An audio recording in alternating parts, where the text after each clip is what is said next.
ನಮಸ್ತೆ ಸರ್. ನಮಸ್ತೆ ಸರ್. ನಮ್ಮ ಪರಿಚಯ ಹೇಳ್ರಿ ಸರ್. ಸರ್ ನನ್ನ ಹೆಸರು ಧರ್ಮೇಂದ್ರ ಅಂತೇಳಿ, ನಮ್ದು ತುರುಗನೂರು ಗ್ರಾಮ, ಬನ್ನೂರು ಹೋಬಳಿ, T Narasipura taluk, Mysuru district sir. ನೋಡಿ ಸರ್, ಇದು ಜಮೀನ್ ಬಂದು 33 ಕುಂಟೆ ಇದೆ. ಹಾ ಸರ್. 33 ಕುಂಟೆನಲ್ಲಿ ಸಾಗೋನಿ ಮರ ಮತ್ತೆ ತೆಂಗಿನ ಮರ ಬಿಟ್ರೆ ಮತ್ತೇನು ಇಲ್ಲ. ಇದಕ್ಕೆ ಯಾವುದೇ ತರದ್ದು ನಾವು ಇದನ್ನ ಪೋಷಕಾಂಶನ ಕೊಡೋದೇ ಇಲ್ಲ ಸರ್. ಇದ್ರಲ್ಲಿ ಏನು ಅಂದ್ರೆ ನ್ಯಾಚುರಲ್ ಆಗಿ ಬೀಳುವಂತ ಸಾಗೋನಿ ಮರದ ಎಲೆ, ತೆಂಗಿನ ಗರಿ ಮತ್ತೆ ಸೈಡ್ ಅಲ್ಲಿ ಹಾಕಿರುವಂತ ಗ್ಲಿರಿಸಿಡಿಯನ್ನ ಕಟ್ ಮಾಡಿ ಸರ್ ಈ ತರ ಮಲ್ಚಿಂಗ್ ಮಾಡ್ತೀವಿ ಸರ್. ಈ ಮಲ್ಚಿಂಗ್ ಮಾಡೋದ್ರಿಂದ ಏನಾಗುತ್ತೆ, ಇದರಲ್ಲಿ ಸರ್ ಒಳ್ಳೆ ನೋಡಿ ಸರ್ ಪೋಷಕಾಂಶ, ತೇವಾಂಶ ಹೆಂಗಿದೆ ನೋಡಿ ಸರ್. ಇಲ್ಲಿ ನೋಡಿ ಸರ್, ಇಂಥ ಬಿಸಿಲಲ್ಲೂ ಕೂಡ ತೇವಾಂಶನ ಹಿಡಿದಿಟ್ಕೊಳ್ಳುತ್ತೆ.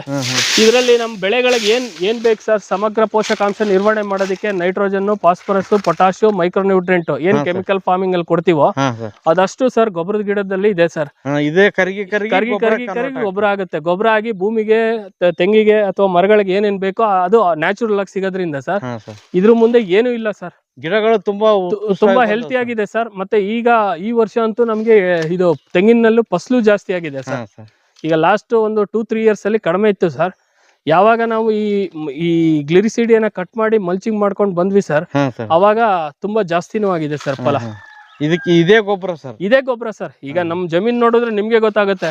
ಈಗ ಕಾಡಲ್ಲಿ ಸರ್ ಯಾರೋ ಗೊಬ್ಬರ ಹಾಕ್ತಾರೆ ಸರ್, ಅದಕ್ಕೆ ಮಳೆ ಆಶ್ರಯ ಬಿಟ್ರೆ ಮತ್ತೇನಿಲ್ಲ. ಹಾಗೆ ಇದ್ರೂ ಹಾಗೆ ಸರ್, ನಾವು ನೀರೊಂದು ಬೇಸಿಗೆನಲ್ಲಿ ಕೊಡ್ತೀವಿ, ಮಳೆಗಾಲದಲ್ಲಿ ನೀರು ಕೊಡಲ್ಲ ಸರ್.